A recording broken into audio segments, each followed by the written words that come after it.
Tonight, we are not entering Victorian England through palaces or parlors, but through the deadliest snack aisle in history, where a penny bun, a bright sweet, or a hot meat pie could do far more than spoil your appetite.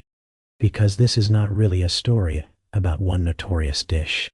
It is a story about an entire edible world built on hunger, fraud, coloring, fillers, stale bread, doubtful milk, smoky street carts, and the daily hope that whatever you have just bought will not fight back before supper. And the worst snack is not the one you expect tonight.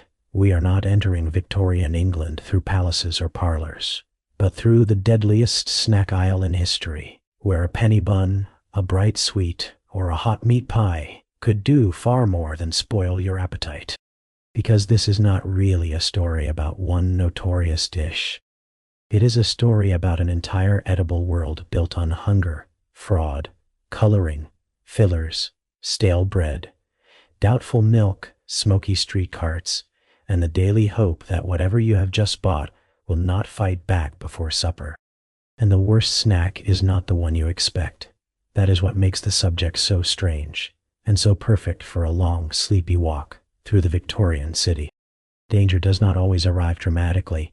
It does not always come with a scream, or a scandal, or some grand disaster announced in the papers. Sometimes it comes glazed, sugared, buttered, fried, or folded into pastry. Sometimes it waits in a jar of sweets, glowing a little too brightly in the shop window. Sometimes it sits in a warm crust on a cart at the edge of the street, looking exactly like comfort. And that is the true world we are entering tonight. Not the polished Victorian world of etiquette and velvet curtains, but the ordinary food world of workers, children, penny shoppers, market stalls, tea tables, and street corners, where every cheap bite was part nourishment, part improvisation, and part gamble. Hunger sharpened the appetite, but it also softened suspicion. If something was hot, sweet, salty, filling, or cheap enough, that was often reason enough to eat first and wonder later. So this episode is not about a single poisoned sweet or a single infamous pie. It is about a whole daily landscape of edible uncertainty.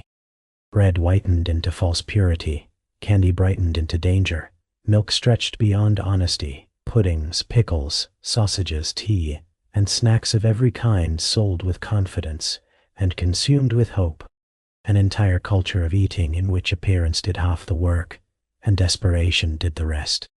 Now let the pace soften, let the room around you grow still, let the light dim a little more. If there is a fan nearby, let it murmur like distant wheels and street noise from another century. You do not need to brace yourself. You only need to listen, and drift, and follow the warm smells of pastry, sugar, smoke, and doubtful comfort into a world where even a treat could become a small act of risk. So let the room grow quiet, and imagine waking hungry in a city where even a penny snack could turn against you.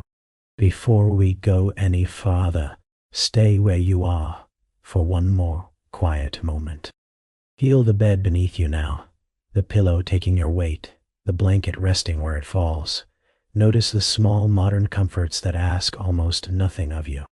A room that closes, water you would trust without thinking, food that arrives labeled, sealed, cooled, stored, and ordinary enough to seem unremarkable. That quiet ordinariness is part of the safety, and safety is easy to overlook when it is always there. You can buy bread without wondering what brightened it. You can pour milk without guessing how long it has been pretending to be fresh. You can eat something sweet without asking whether the color belongs in a candy or in a chemist's cabinet. These are such normal mercies that most people hardly notice them at all until history removes them. So let yourself notice them now. You are only listening. Your stomach is safe here. Your hands are empty. Nothing is being bought from a smoky cart. Nothing is fizzing in a dubious bottle. Nothing in the next hour can touch you, except the slow unfolding of a story. The past is coming closer, yes, but only as sound, and only at the pace of your breathing. That is why we can enter it gently, not to be startled awake, but to drift through it, not to hold every fact in a clenched mind, but to let the older world gather softly at the edge of thought. You do not need to prepare yourself for hunger. You do not need to defend yourself from what people ate.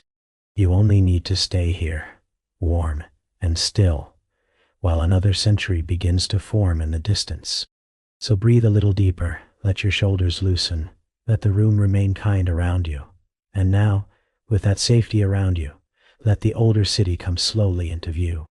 It is 1852, and morning comes weekly to London. You wake hungry, not dramatically, not like a storybook crisis, but with the plain practical hunger that begins low in the body and quietly takes charge of thought. Your stomach is empty. Your hands are cold. Your boots are damp before the day has even properly begun. And in your pocket, there is one grubby penny, rubbed smooth by fingers, small enough to disappear in the hand and heavy enough to matter. That penny is breakfast, or the hope of it. The light is thin, filtered through mist and smoke, until the whole street seems half made, half withheld. Cobblestones shine with last night's wet. Wheels pass through mud with a slow grinding sound. Hooves strike, pause, strike again. Somewhere a cart rattles over uneven ground. Somewhere a bell rings faintly through the haze. The city is waking, but not brightly. It seems to murmur itself into consciousness. The air reaches you before the food does. Coal smoke, horse sweat, wet wood, a little river damp, a little stale beer, a little cabbage, soot, and something hot drifting from farther up the street. It is not a clean smell, and yet hunger makes it persuasive. When the body wants food, even uncertainty can begin to smell like comfort. And work is already waiting. A factory, a stall, a crossing, a workshop, some long day that will ask more of you than you would like to give. The city knows that. The vendors know it too. Hunger rises early, and so they rise with it. They are ready for the worker, the child, the errand boy, the woman with a basket, the man already late, all of them carrying coins and empty stomachs into the morning. Now the sellers begin to appear through the gray, a tray hanging from a strap, a basket under an arm, steam under a cloth, a glass front blurred by heat. Voices travel through the street in softened bursts. Hot pies, fresh buns, sweet drops, warm pudding, not loud enough to break the spell of the morning, only steady enough to follow you as you walk. The city does not force itself on you all at once. It tempts, it repeats, it lets hunger lean toward it. That is the quiet power of the penny and the empty stomach. Together, they make every later risk believable. The penny buys breakfast, but not trust. So you keep walking, one hand near your coin, while smoke and pastry drift together in the damp air. And once hunger starts pulling you through the street, the vendors begin to look almost comforting. And once hunger starts pulling you through the street, the vendors begin to look almost comforting. That is their talent. A Victorian street vendor is rarely just a seller of food. He is a showman of appetite, a small master of timing steam, color, and confidence. He understands the empty stomach better than he understands honesty, and perhaps that is enough. He knows when to lift the cloth from a tray, when to call out, when to smile, when to let a warm smell reach you before the facts do. He knows that if the food can look hopeful for a few seconds, your penny may do the rest. So the street becomes a kind of theater. A man balances muffins on a tray slung from his shoulders.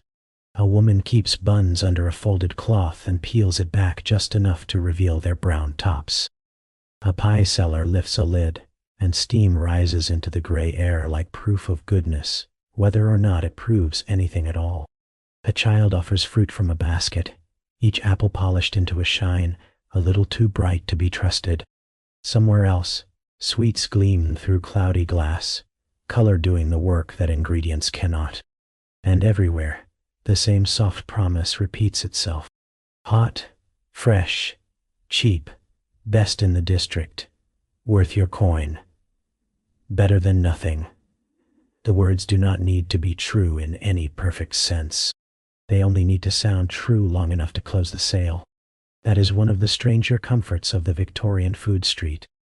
Everything is arranged to look slightly better than it is. The top loaf may be the newest. The prettiest fruit may be turned forward. A stale bun may be warmed a little. A suspicious crust may be brushed clean. A speck of mold may be scraped away with quick practical fingers. Rainwater on the cart roof catches the weak light and gives the whole display a glow it has not really earned. Freshness is not always a condition. Often it is a performance, and hunger, of course, is an eager audience. In another mood, in another place, you might stop and inspect more carefully. But the morning is cold, your coin is small, work is waiting, and the city gives you very little time for purity of judgment. Coal smoke softens the edges of things. Soot settles on cloth and skin. Mud darkens the hems of coats and skirts. Horses pass. Wheels grind. Steam rises. In such a world, a hot object in the hand begins to look almost moral. Warm must mean good. Sweet must mean safe. Golden must mean fresh. The body wants to believe these little lies because they make the next step easier. And cheapness helps the lie along. A single penny does not buy much, but it buys enough to create hope. Enough to make a person forgive what they might otherwise question. A crust a little too glossy. A bun a little too firm. A pie whose smell is stronger than its story. Fruit with a waxy brightness that seems to belong more to polish than to orchards. The lower the price, the more tempting it becomes to trust the surface. Cheapness is not only a mercy here, it is part of the trap. The vendors know this, and they know how to speak around doubt. Caught fresh this morning, love. Fine meat, real fruit, clean milk, strong tea. The phrases come worn smooth with use. Sometimes there is a wink in them, sometimes a joke, sometimes a kind of practiced warmth that makes suspicion feel rude. One seller praises his own pies while dismissing the next stall's eels with a curl of the lip. Another swears her buns are just out of the oven, though the one in your hand feels as though it remembers yesterday quite well. But the charm is part of the trade. Confidence passes from seller to snack, and from snack to buyer. So the whole street settles into rhythm, boots on wet stone, wheels in mud, steam under cloth, baskets on arms, smoke in the air, coins lifted, counted, passed, a call for hot pies, another for buns, glass clinking softly, canvas shifting, rain on wood, fruit shining, grease shining. The city is not really asking you to believe with your mind, only enough to answer with your hand, and beneath all of it lies the quieter truth. This food world runs on improvisation, on leftovers given another chance, on damaged things turned to their better side, on smell, warmth, and patter, on the understanding that hungry people do not always have the luxury of demanding truth before breakfast. In Victorian street food, freshness is often theater, and cheapness is part of the trap. Still, the carts keep drawing you onward through the damp morning, one promise after another, one coin length hope after another. And among all the carts promising comfort, nothing looks more trustworthy than a hot pie. And among all the carts promising comfort, nothing looks more trustworthy than a hot pie. That is how the trick begins. In a cold city, steam can feel like honesty. A pie in a tin tray, its crust browned and shining in the weak light, seems to offer something complete and dependable. It is closed. It is warm. It fits easily into the hand. After damp streets and an empty morning, that neat golden crust looks almost moral. So you step closer. The vendor lifts one with practiced confidence. The pastry crackles faintly when touched. Grease warms the paper. A ribbon of steam escapes from a split in the crust and drifts up into the smoky air. For a moment, all the evidence points one way. Hot means fresh, fresh means safe, safe means worth the penny. Hunger is happy to agree, but the pie keeps its secrets until it is opened. The first break in the crust releases a savory smell, though not a simple one. There is pepper in it, and fat, and gravy thick enough to blur what lies beneath. The filling is brownish gray, soft in some places, stringy in others, with shapes that hint at meat without becoming very specific. A bite may offer something familiar, then something resistant, then something that seems to dissolve before you can name it. The pie is not built for clarity, it is built for use, and use, in Victorian food, is a generous word. Meat is expensive. Scraps are not, so the filling becomes a mixture of whatever can be chopped, boiled, stretched, seasoned, and hidden successfully enough inside pastry. Offcuts, gristle, fat, organ meat, breadcrumbs to bulk it out, gravy to smooth it over, pepper to darken the taste, on worse days, perhaps even sawdust in spirit, if not always in proof. Enough substance to feel filling, enough heat to keep the mouth moving before the mind can object. That is one of the pie's great advantages. It arrives hot enough to hurry you. The fingers like the warmth, the nose likes the pepper, the stomach likes the weight. By the time uncertainty appears, you are already eating through it.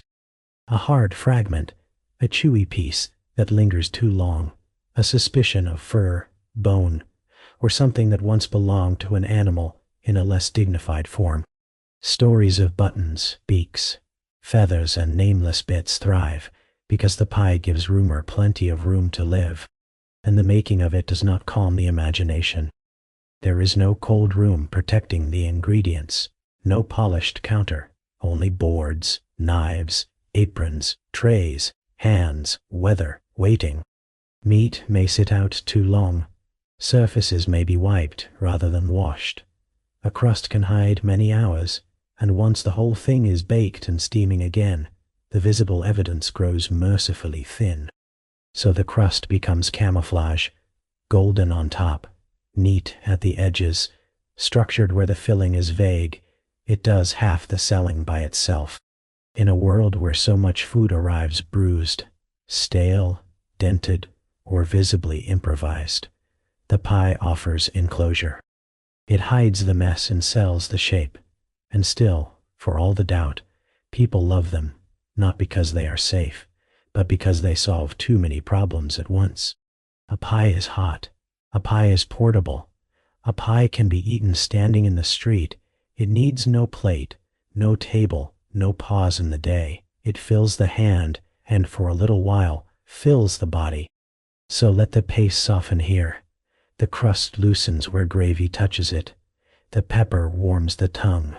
The body accepts what it can get, because hunger is not proud. It asks for heat, salt, grease, weight, enough to carry a person into the afternoon. That is why the pie still wins, even when trust does not. Because safety is not what makes it beloved.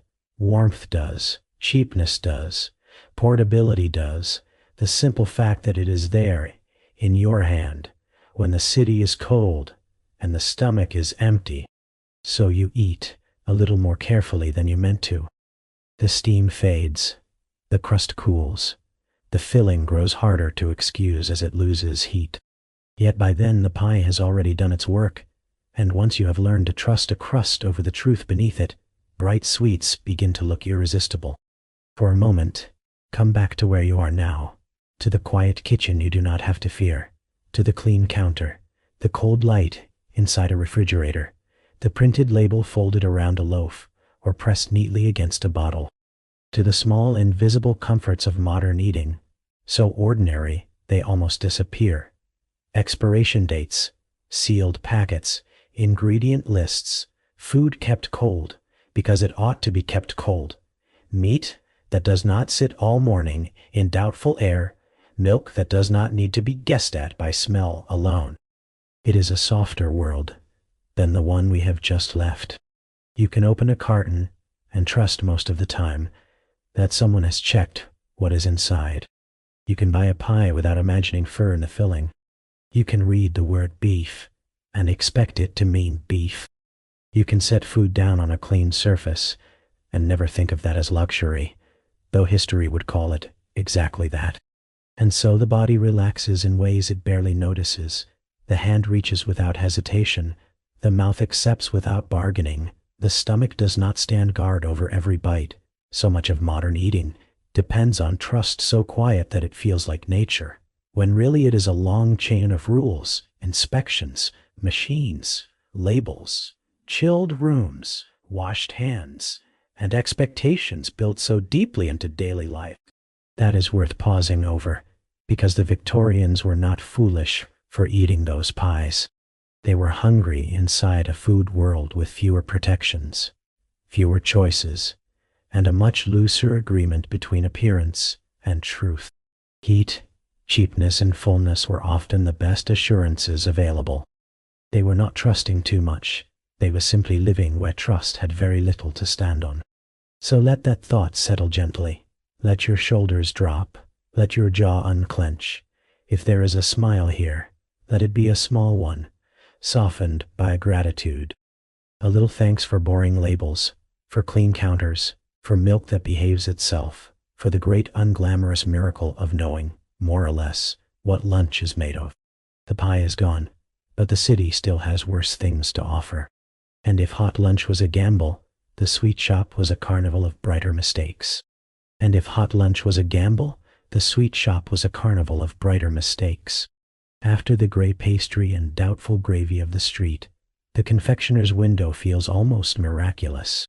It catches the eye before it catches the mind, in a city of soot, damp stone, worn cloth, and weathered faces. Here at last is color. Not modest color, not the faded gentleness of fruit or ribbon, but something sharper, stranger, more vivid than the street seems able to produce on its own. Green drops gleam like polished glass, yellow sweets glow softly in the jar, red lozenges sit in neat bright rows, looking cheerful enough to belong to a child's dream rather than a Victorian afternoon. For a moment, the whole display feels innocent. That is part of the danger, because the sweet shop offers more than sugar. It offers relief from the city's palate, a little brightness against the smoke, a little pleasure small enough to buy with a coin. Children gather at the window with noses near the glass, and even adults slow their steps. In a world where so much food is brown, pale, gray, or damply uncertain, color becomes its own form of appetite. The eye wants what the day has withheld, and Victorian confectioners understand this very well.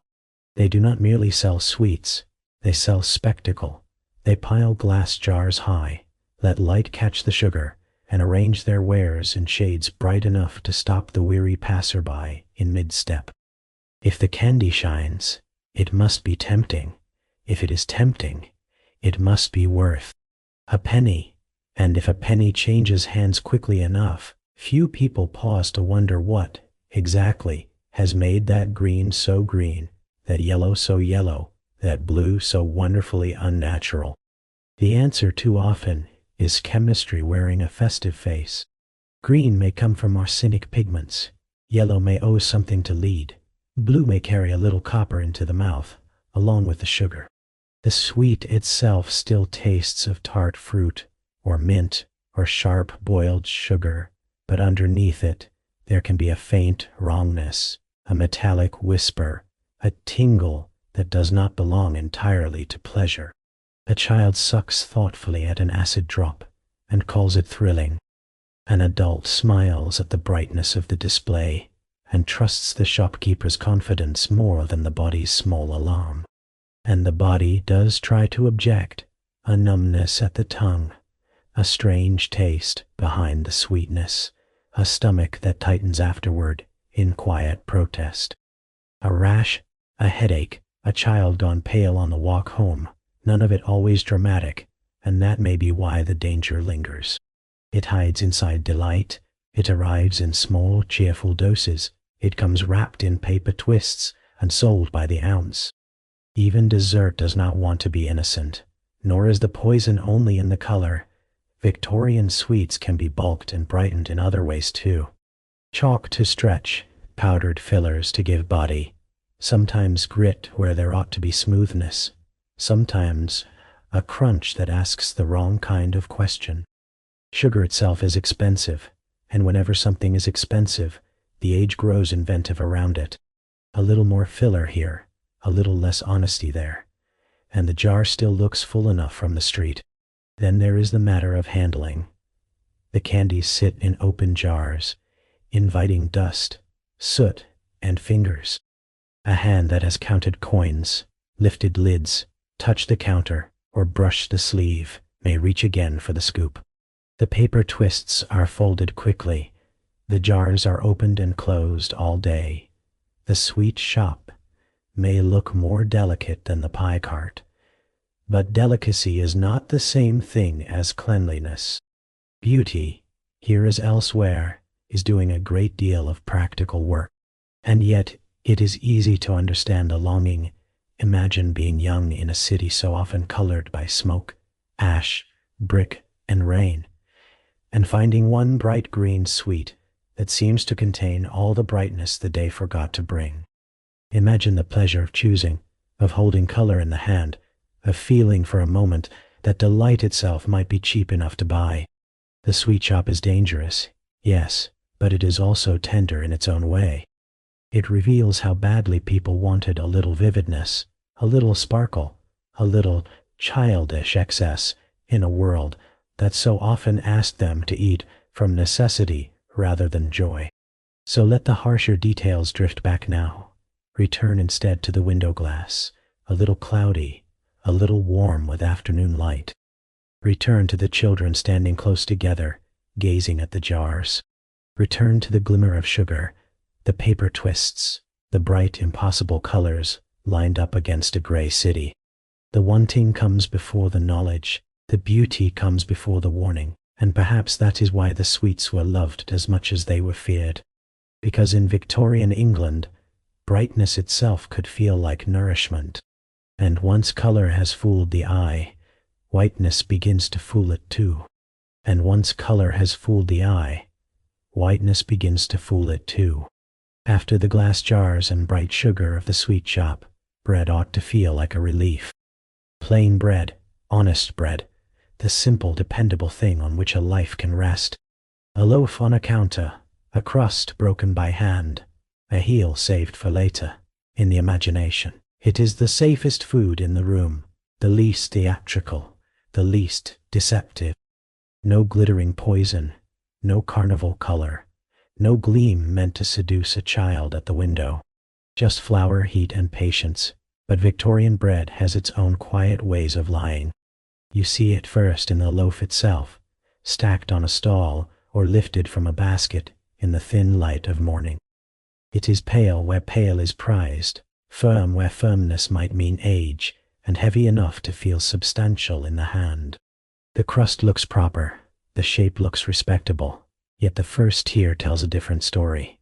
The crumb is too dense or too dry, or oddly close in texture, as if the loaf never quite decided whether it wanted to be food or building material. The jaw works harder than it should. The mouth fills with a chalky drag where softness ought to be. And still, people eat it, because bread is not meant to be questioned. That is what makes it such an effective disguise. A sweet may be extravagant, a pie may be suspicious, but bread belongs to the table so completely that it almost escapes scrutiny. It is breakfast and supper, worker's meal and child's meal, daily habit and daily necessity. If something so ordinary begins to blur at the edges of truth, then danger ceases to be unusual. It becomes domestic. The Victorian obsession with whiteness deepens the problem. A white loaf signals refinement, cleanliness, a better sort of food. Customers want pale flour and pale crumb, and the market learns how to oblige them. Chalk lightens, alum tightens the texture, plaster of Paris brightens the illusion, bone dust, brick powder, and whatever pale powdery thing can be made to disappear into the sack may find its way into flour before it ever reaches the baker's hands. The loaf still rises, the crust still browns, the deception becomes part of the recipe. Purity, in other words, is made to look convincing from the outside. That is the quieter horror of Victorian bread. The lie is not vivid, it does not glow, it sits there calmly, sliced and set out, the very shape of normality. Yet the body feels the lie anyway, a bite that crunches too strangely, a crust too hard to trust, a metallic dryness, a fullness that does not nourish so much as settle heavily. Teeth wear down, gums protest, stomachs ache in ways too ordinary to become scandal. Red belly, jaw ache, chronic discomfort, all folded into daily life until misery begins to resemble routine. And freshness, too, can be staged. Yesterday's loaf may be sold as today's. A hard crust may be revived, with a little damp and a little heat. A stale heel may return to the table through tea, broth, or sheer necessity. If there is mold, one scrapes and cuts and keeps going.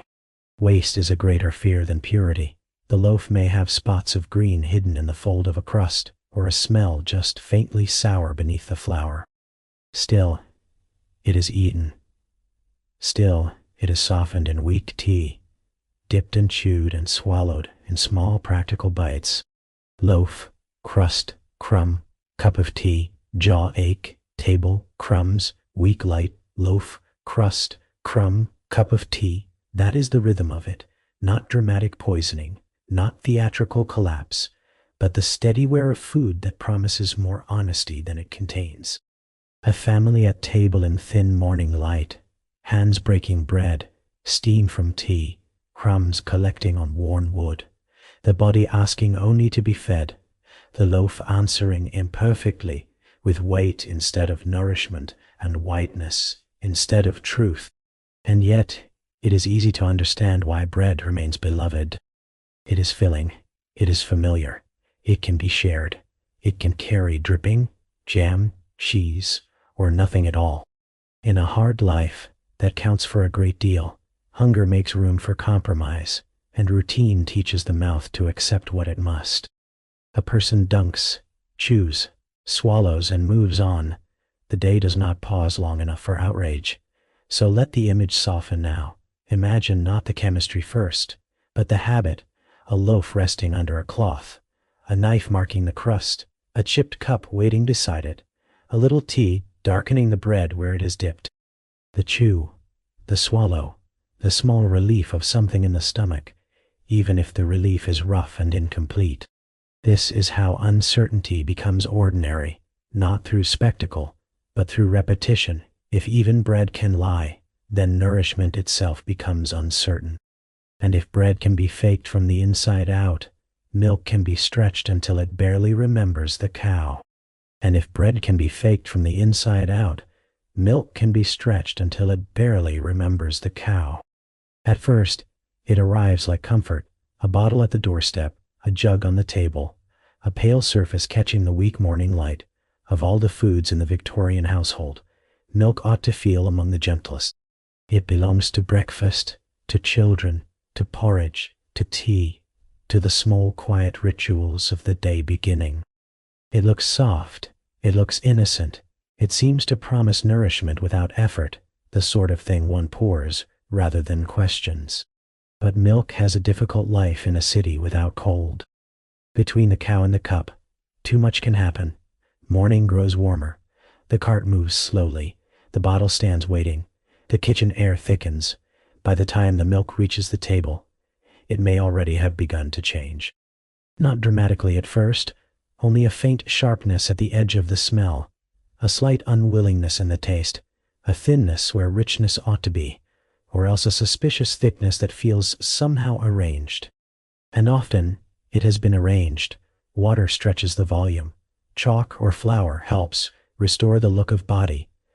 A little something pale and powdery helps the milk seem creamier than it truly is. The surface may still look respectable. A child may still drink from the cup without protest. But the glass does not always hold what it appears to hold. In Victorian food, whiteness keeps pretending to mean purity, even when it is only another costume. That is what makes dairy so quietly unsettling. It does not come to the table dressed as danger. It comes dressed as care. A mother pours it over bread. A child drinks it before school. Little goes into tea, a little into batter, a little into porridge steaming in the bowl. The whole household treats it as ordinary, and that is precisely why the risk settles so deeply into the nerves of daily life. If the pie is suspicious, at least it looks suspicious. Milk asks to be trusted first and examined later, and the Victorians, when spoilage pressed too hard, grew inventive in the wrong direction. If the milk turned too quickly, there were ways to disguise the turn. More water, more chalk, more thickener in darker corners of the trade. Preservatives crept in, not to nourish, only to delay the obvious. Formaldehyde, in small dreadful doses, could hold back visible souring long enough to keep a bottle saleable. The milk remained white. The bottle still looked calm. The morning ritual continued, even as the body paid for the illusion later. Sometimes the warning came in taste, a faint chemical flatness, a sourness disguised but not erased. Sometimes in the jug itself, where the cream on top seemed too odd, too stiff, too reluctant to behave like cream. Sometimes in the stomach, later in the day, with cramps, looseness, weakness, the sort of household misery that became common enough to earn plain names and tired acceptance. Summer complaint, bad milk, a sickly child in the heat, a family pretending not to notice the pattern because alternatives were no safer. And the problem did not end with the bottle. Butter could turn sharp and strange. Cheese might age past comfort into something more animated than appetizing. Condensed milk in tins promised safety through preservation, but the tin itself could swell, leak, rust, or lend the contents a metallic note that no amount of stirring could redeem. Even the foods meant to stabilize the dairy problem had their own ways of becoming doubtful. So the breakfast table grows a little haunted in retrospect. The foggy doorstep, the milkman's round, the jug lifted by the handle, the quiet pour, the pale stream into a bowl, the spoon moving through porridge, the sip before regret, all of it so domestic, so soft in appearance, so woven into the beginning of the day that the danger seems almost impolite to mention. And yet there it is, waiting inside the ordinary. By now, even breakfast begins to feel chemically alive. Still, the scene remains hushed, a table in weak light, a bottle damp with morning air, a child half awake, a cup of tea cooling beside a plate, the household going on because households must go on, even when the food has become another uncertainty to manage rather than a comfort to rely on. And when even milk becomes a gamble, the safest thing to do is step back for a moment and breathe. And when even milk becomes a gamble, the safest thing to do is step back for a moment and breathe. So come back now to the gentler world around you, to a refrigerator humming quietly in the next room, to milk that arrives cold and stays cold, to bread that can be plain without being suspicious, to water drawn clear from a tap and trusted without ceremony, to the small, unremarkable groceries of modern life, the sort of things so ordinary they barely seem worth noticing until history removes them and leaves the table strangely exposed. A carton of milk, a loaf of bread, a packet with a printed label, a bottle sealed by someone you will never meet, a kitchen counter that does not need courage. These things can feel dull now, and that dullness is part of their mercy. Most of the time you do not have to wonder whether the whiteness in the glass comes from milk or disguise. You do not need to sniff the bottle and negotiate with your own stomach. You do not need to turn a loaf in the light and ask whether the softness is real or whether the crust is hiding some smaller fraud beneath it. The food may not be romantic, it may not be vivid, it may not even be memorable, but it is boring in the most generous possible way. And boring food is a luxury. That is the quiet truth worth holding here. What feels plain to a modern eater would have seemed almost miraculous to many people in the Victorian city. Safe milk, clean water, bread that is only bread. Storage that slows decay instead of merely disguising it. A meal that asks nothing dramatic of the body except to be digested in peace. So let that gratitude arrive softly. Let your shoulders loosen a little more. Let your jaw unclench. Let the room remain kind around you, while the older world recedes for a moment, like street noise fading behind a closed door. You are not standing in fog with a bottle of doubtful milk in your hand. You are here, with all the invisible protections of modern dullness gathered quietly around you. And yet, the Victorian day is only half spent. The stomach has survived bread and milk and morning hunger, but the older city has not finished feeding you yet. There are still other ways to preserve, disguise, brighten, salt, pickle, and sell what should perhaps have been left alone. So once the body settles again, the older city returns with fish, brine, vinegar, and the long art of edible preservation. So once the body settles again, the older city returns with fish, brine, vinegar, and the long art of edible preservation. By afternoon, the market air has changed. The warmth of bread and milk has given way to something sharper, wetter, and less forgiving. Here the smell rises before the stalls do.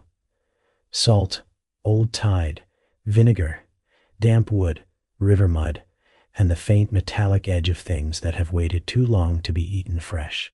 It is not exactly unpleasant at first. It is simply insistent. It clings to the air and follows you between the carts, asking to be noticed whether you wish to notice it or not. The fish sellers stand inside this atmosphere as if it were perfectly ordinary. A pie cart sends up a savory steam that almost disguises what lies beneath.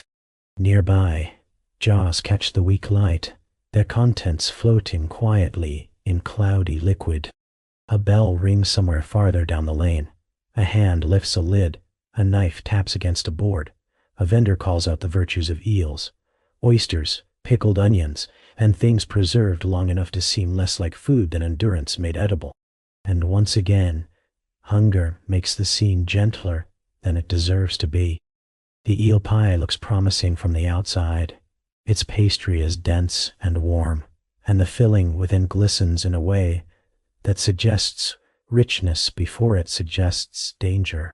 But the first look inside brings a different sort of truth. Chunks of eel lie in a gelatinous gravy that trembles slightly in the light, thick from bones, skin, and long simmering.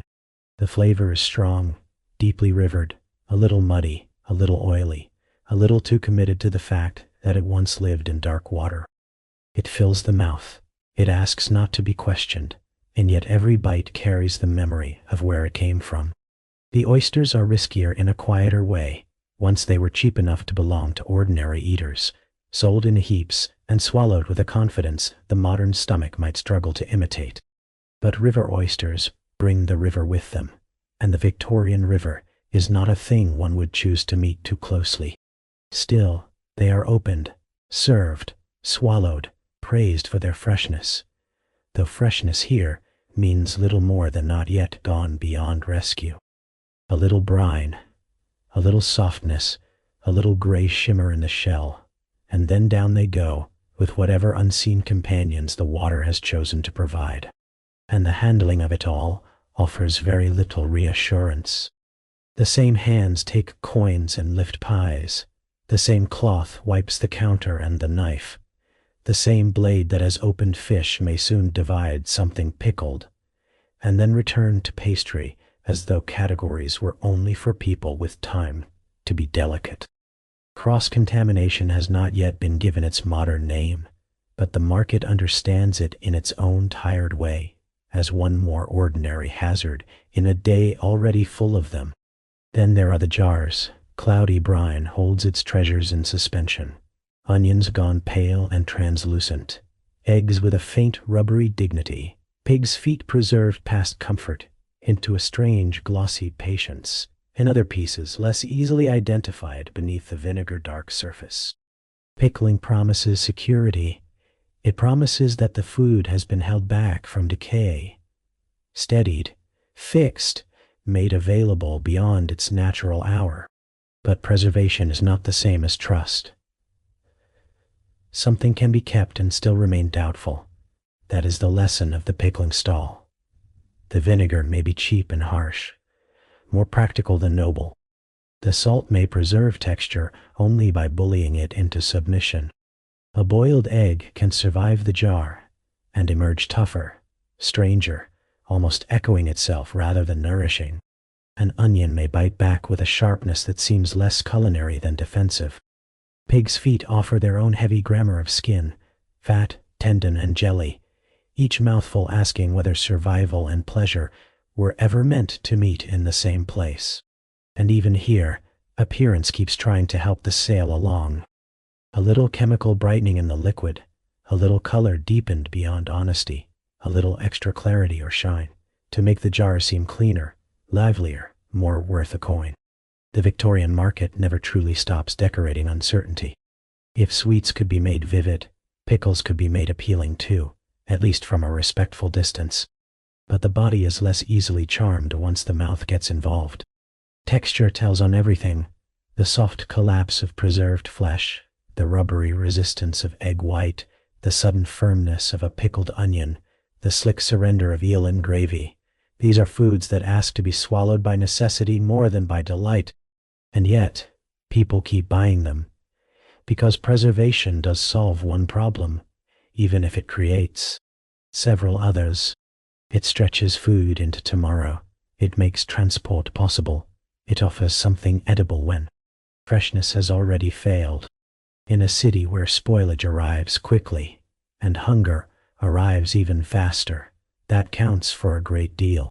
A jar on a shelf, a pie on a cart, a heap of oysters by the tray, all of them speaking the same low practical language. Here is something that has lasted long enough to reach you. Whether it deserves to have lasted is another question, and not always one hunger can afford to ask. So let the mood stay low, and market like here. Fog thinning in the late afternoon, damp air moving slowly between the stalls, bells ringing now and then, jars holding still in their rows, a pie cooling slightly on its tray, the whole scene suspended between usefulness and warning, between preservation and decay, between the comfort of something kept and the private doubt of what that preserving food did not always preserve the person eating it. Still, the Victorian eater goes on, a swallow, a grimace, another bite, a little vinegar to wake the mouth, a little brine to chase the hunger back another hour. That is how the city feeds itself, not with purity, not with certainty, but with what can be carried, salted, sealed, boiled, jellied, and sold before night. And after brine comes thirst, which in Victorian England opens an entirely new chapter of risk. And after brine comes thirst, which in Victorian England opens an entirely new chapter of risk. First, a drink sounds like relief, something cool from a bottle, something dark from a pump, something warm from a teapot, something fizzy from a chemist's counter, poured with a flourish into a waiting glass. After all the salt, vinegar, gravy, and doubtful pastry of the day, the mouth wants washing clean. The throat wants ease. The body wants to believe that liquid will be gentler than food. But the Victorian city is rarely so generous at the soda fountain. Refreshment arrives in colors almost as suspicious as the sweets.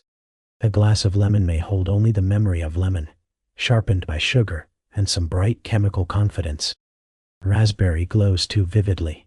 Pineapple tastes as though it has passed through metal on the way to the tongue. Blue drinks and yellow drinks catch the light with more enthusiasm than nature usually permits. The bubbles rise beautifully. The first sip feels thrilling. The second leaves behind a faint wrongness, a little metallic ghost at the edge of the mouth, as if the drink has mistaken chemistry for flavor and hoped no one would mind. Ale and beer offer a different kind of compromise. They are not treated merely as pleasures, but as practical companions to daily life, safer in many minds than water drawn from a city that asks far too much of its rivers. Even children may be given weak small beer, not because childhood has become festive, but because caution has taken on a strange shape. Better a little brew than a little cholera. Better a mild bitterness in the cup than whatever waits invisibly in the pump. It is weary logic, but it is still logic, and yet the pint is not always as simple as grain and patience. Brewers, too, know the value of stretching, clarifying, strengthening, adjusting. A drink can be made brighter, sharper, more stable, more saleable. A little additive here, a little bitterness there, something to deepen the color, something to improve the head, something to make the flavor seem fuller than truth would allow. The glass arrives foaming and respectable, and the body accepts it because thirst is persuasive and the day is long. Then there are the patent tonics, bottles of liquid hope standing in chemists' windows and private cupboards alike. These promise vigor, calm, appetite, digestion, sleep, nerves, complexion, almost anything a person might wish to repair in a difficult age. Their labels speak with soothing certainty. Their contents do not always deserve the same trust. A dose may contain more stimulant or narcotic spirit than cure. But in the Victorian world, remedy and indulgence often share the same bottle, and both are swallowed in good faith. By the time tea arrives, the whole business has grown gentler in appearance and no safer in principle. The parlor softens everything: firelight, porcelain, a little jug, thin cups, steam curling upward with all the ceremony of civilization. Afternoon tea should feel like order restored, the city held briefly at bay by ritual. A hostess pours, sugar waits in its bowl, milk stands by, the room grows quiet enough to make danger seem almost impolite. And yet even comfort rituals can be adulterated. Tea leaves may not be new at all, only dried and darkened for another round of service. A good deep color may come not from quality, but from dye. The leaves in the pot may have been stretched with other dried foliage, with sweepings, with things that look convincing once hot water has done its blurring work. Sugar too may carry its own deception, pale and pleasing on the eye, but chalkier than sweetness ought to be. The milk, if added, brings with it all the old uncertainties of the breakfast table, and the pot itself, so elegant in the hand, may lend a little something unwelcome from its glaze. Still, the ritual endures because the ritual matters. A cup lifted in warm fingers, a spoon touching porcelain, the fire murmuring low, steam briefly clouding the air between face and table. A biscuit, if fortune allows, a little pause in the long industrial day. That is what tea truly sells. Not only flavor, but composure. Not only heat, but a feeling that the world has become orderly for a few sips. That may be the quietest irony of all. Victorian drinks do not merely accompany the danger. They continue it in more refined clothing. The soda glitters, the ale steadies, the tonic promises, the tea comforts, and beneath each one, somewhere lies the same old uncertainty in a cleaner cup. So let the scene soften now. Porcelain thin as eggshell, steam rising in the dim room, sugar dropped gently into the cup, firelight touching the rim, a careful sip taken before the taste can fully explain itself. The body, thirsty and trusting, accepting what comfort it can. And after all that liquid uncertainty, the body still needs something cheap, hot, and filling before night. And after all that liquid uncertainty, the body still needs something cheap, hot, and filling before night. So the city turns, as it often does, toward the foods of endurance. Not elegant food, not careful food, not the kind that asks to be admired. These are the foods sold to workers with tired shoulders, to children with cold hands, to women carrying baskets home at the end of the day, to anyone whose hunger has outlasted pride. By now the light is weaker, the air sharper, and the body no longer wants novelty. It wants heat, weight, salt, grease, something that can be bought quickly, eaten quickly, and turned into enough strength to keep moving. That is where the sausage begins to make sense. It hangs there in the butcher's window, or arrives wrapped in pastry at a stall, plump, browned, almost cheerful in appearance. But its cheerfulness is practical, not innocent.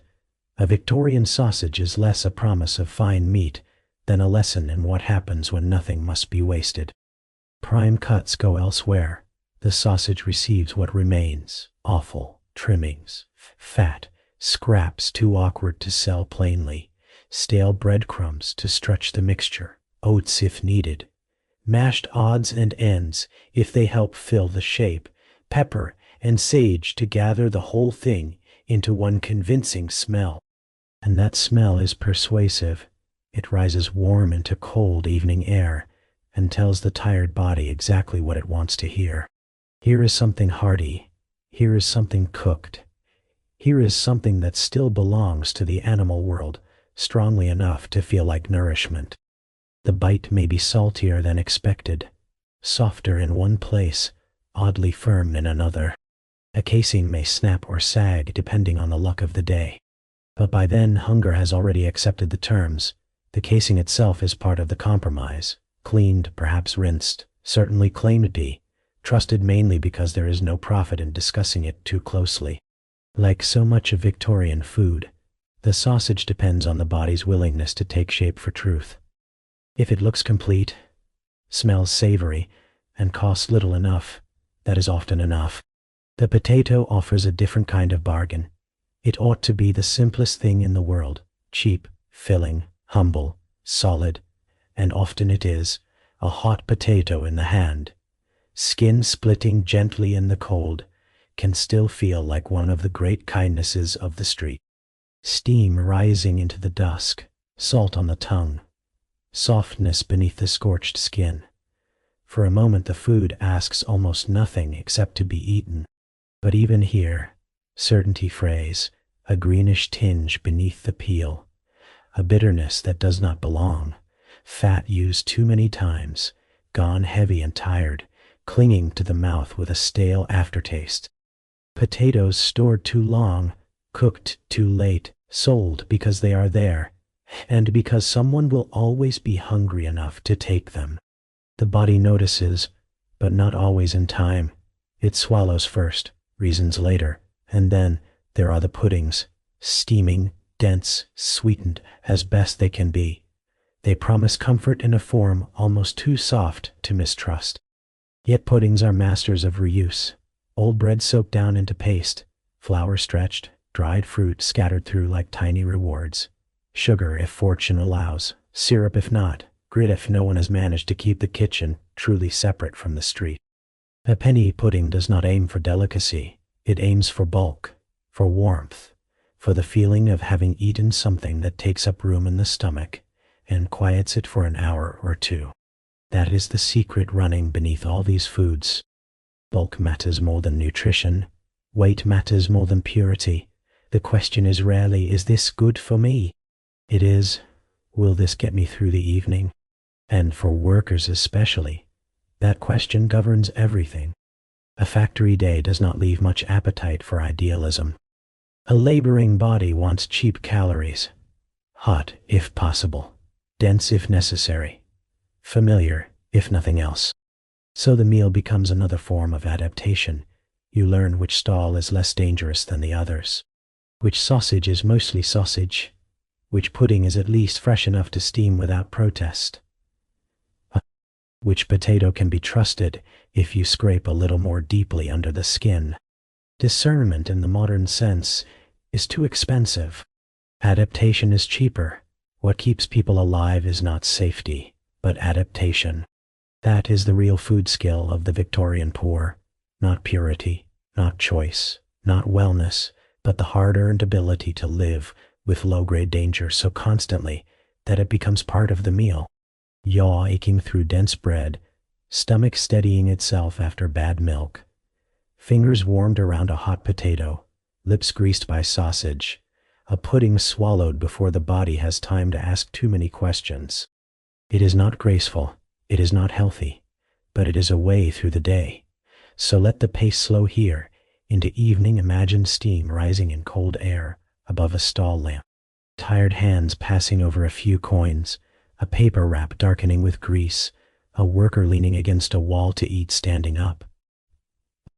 A child holding a hot potato close for warmth before taking the first bite.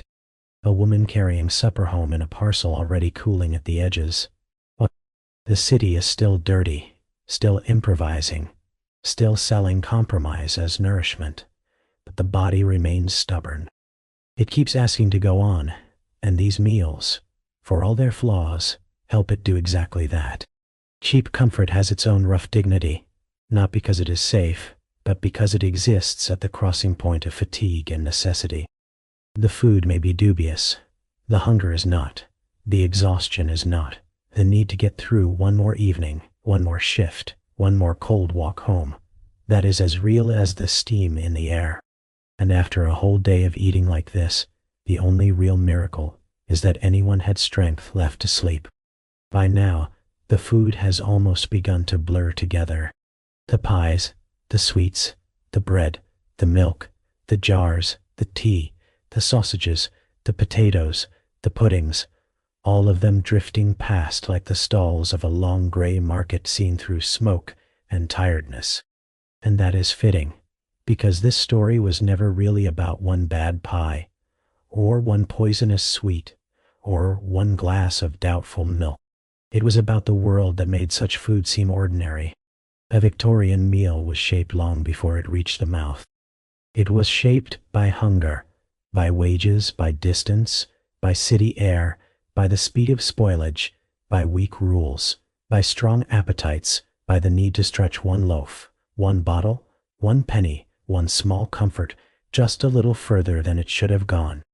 The food looked the way it did because the city looked the way it did. Crowded, hurried, improvised, restless, forever trying to turn scarcity into something saleable. That is why appearance mattered so much. Color stood in for pleasure. Whiteness stood in for purity. Steam stood in for freshness. A polished apple, a glowing sweet, a clean-looking loaf, a hot pie in the hand, all of them offered not truth exactly, but reassurance. And when labor is long, choices are few, and the body is already tired before breakfast, reassurance becomes a kind of nourishment in itself. That is the quiet ache beneath the whole day. People were not foolish. They were adapting. They were eating inside systems that asked too much of the body and promised too little in return. They were living through an age that had learned how to industrialize speed, crowding, trade, and profit faster than it had learned how to protect the ordinary person standing at a stall with a coin in hand. So the stomach became one more place where modernity was tested. One more place where the poor paid first, and perhaps that is what lingers now, more than the grossness, more than the novelty, more than the little shudders of disgust. Not the question of how strange Victorian food could be, but how much a person can accept when hunger closes in, when labor narrows the day, when safety is expensive, and when the next meal must come from whatever the city is willing to sell. This is not really a story about culinary horror. It is a story about endurance disguised as appetite. So let the mood soften here. Picture the city at a distance now, its noise lowered, its market stalls dimmer, its smoke thinning into evening.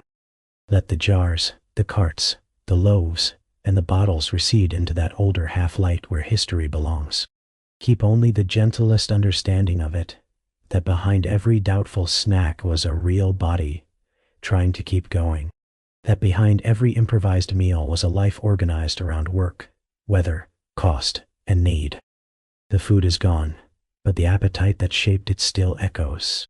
So let the city recede now, and keep only the softest lesson from it as you return fully to your own room. So let the city recede now, and return fully to the room you are actually in, to the bed beneath you, to the blanket resting with its quiet, familiar weight, to the calm air around your face, to the ordinary darkness of a room that is not asking anything difficult of your body. Nothing here needs to be guessed at. Nothing here needs to be swallowed in doubt. You are no longer standing in smoke with a coin in your hand, choosing between hunger and uncertainty. You are here, where the night is gentler, and the gentleness matters. No bright sweets glowing with hidden danger, no loaf whitened into false innocence, no milk that must be studied before it can be trusted, no hot pie whose warmth asks you not to think too carefully, no tea that might carry one more small deception in the cup. Just the quiet, unremarkable mercy of modern things doing what they are supposed to do. Safe water, plain food, cold storage, printed labels, freshness that does not need a performance, a kitchen that tells the truth more often than not. These are such modest comforts, and yet they are comforts all the same. Some luxuries arrive dressed in gold and ceremony. Others arrive as a carton in the fridge, a loaf on the counter, a glass poured without suspicion, a snack so boring it barely earns a thought. History has a way of teaching the value of those quieter gifts. So let that gratitude remain soft. You do not need to hold on to the soot, or the brine, or the chalk, or the chemical colors, or the long day we have just drifted through. Let them fall away now, as easily as a market street disappearing into evening fog. Let the body learn again what safety feels like when no bargain is required. A pillow beneath the head, darkness without threat, breath moving in and out without urgency, limbs growing heavier, warmer, stiller. Some comforts are so ordinary, we only notice them after history takes them away. So notice them now, just for a moment longer. Notice the stillness in the room. Notice the softness beneath you. Notice that nothing is being sold to you. Nothing is fizzing, spoiling, glowing, or pretending. The day is over. The city is gone. The appetite has quieted. Now there is only the slow kindness of rest, and the feeling of the blanket settling closer, and the dark becoming deeper, and the mind loosening its grip on every last detail. Let the last images fade. Let the room grow softer. Let the night keep you, and let this final cup of thought be set down gently in the dark.